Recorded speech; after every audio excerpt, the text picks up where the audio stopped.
Sri Lanka, salah satu negara di kawasan Asia Selatan, merupakan negara dengan sumber devisa utama yang bergantung pada pertanian dan pariwisata. Yang mengherankan, Sri Lanka justru demen banget melakukan impor di segala sektor dan tidak mau membangun industri esensial di negaranya sendiri. Bahkan diperparah dengan fakta masifnya perilaku korupsi pejabat yang memanfaatkan aktivitas impor barang untuk memperoleh komisi. Lama-kelamaan, kondisi ini semakin berlarut-larut hingga puncaknya pertumbuhan ekonomi anjlok yang mengakibatkan resesi. Faktor utamanya berasal dari meluasnya penyebaran COVID-19 dan di tahun 2022 diperparah dengan munculnya konflik Rusia dan Ukraina. Nah, sebenarnya saat resesi, aktivitas impor menjadi senjata makan tuan. Karena harga barang impor yang dibeli dalam mata uang dolar melambung tinggi, bersamaan juga mata uang dolar juga akhir-akhir ini naik tinggi. Alhasil, hutang luar negeri Sri Lanka pun membengkak. Biasanya dalam situasi harga dolar tinggi, negara berkembang malah mencetak uang sebanyak-banyaknya atau printing money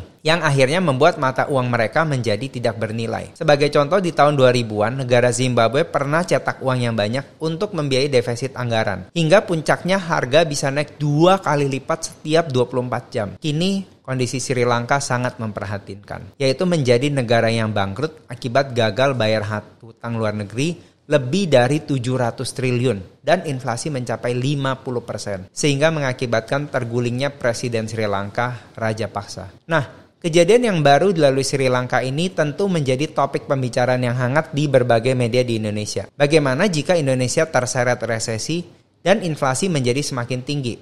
Ya, ini seperti mengulang kejadian tahun 98. Nah, Corin sendiri menganggap bahwa kemungkinan besar ini nggak akan terjadi.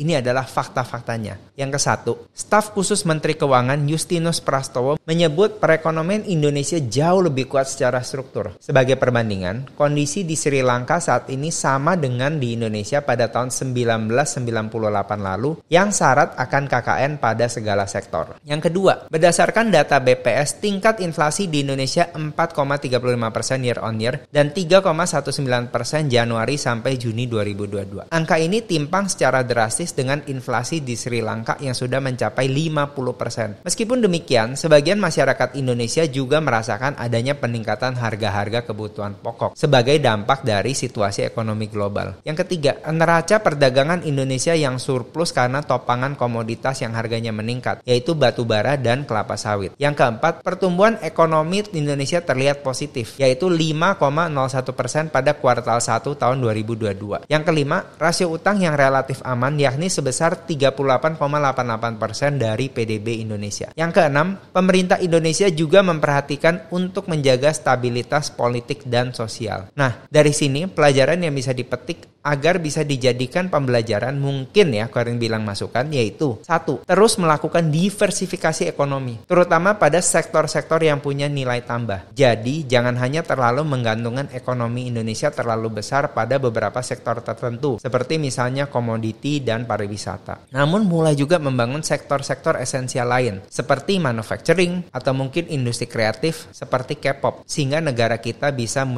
memiliki industri yang memiliki nilai tambah. Yang kedua, jangan bergantung terlalu besar terhadap barang impor, khususnya di sektor-sektor penting seperti pangan dan energi. Indonesia harus menjadi negara yang punya ketahanan pangan dan energi. Kawan Scale Up ada pandangan lain terhadap inflasi di Sri Lanka dan apakah kemungkinannya itu masuk ke Indonesia? Pilih di kolom komentar ya. Salam cuan.